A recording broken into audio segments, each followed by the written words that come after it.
I understand what you are saying to me, little bambino.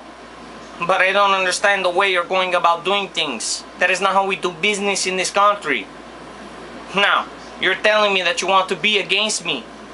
Well, you no longer have my protection.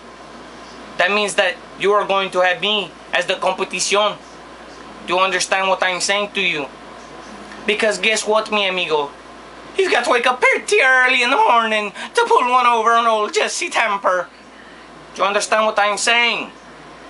I am not to be fucked with, okay? It took me many years to rise up in the ranks, from going to being a poverty boy to being the man that I am today, the kingpin sitting on top of the mountain, making all of this money.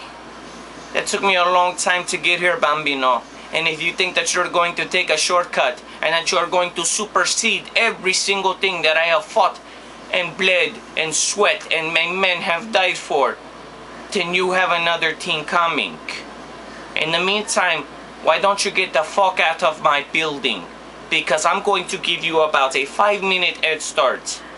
And if you're not out of my sight, then you will be out of my sight. So go. Vamos. Get out of here.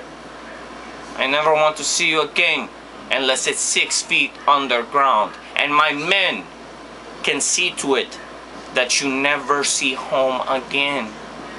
So get the fuck out of my building now, before I change my mind, little rabbit. I'm giving you a head start, which is something I have never given any of my other competition, because I am so confident that you cannot take down my cartel.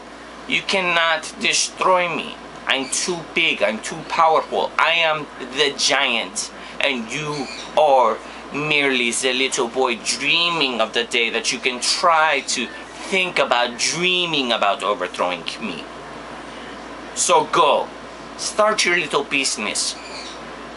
But failure could mean death for you.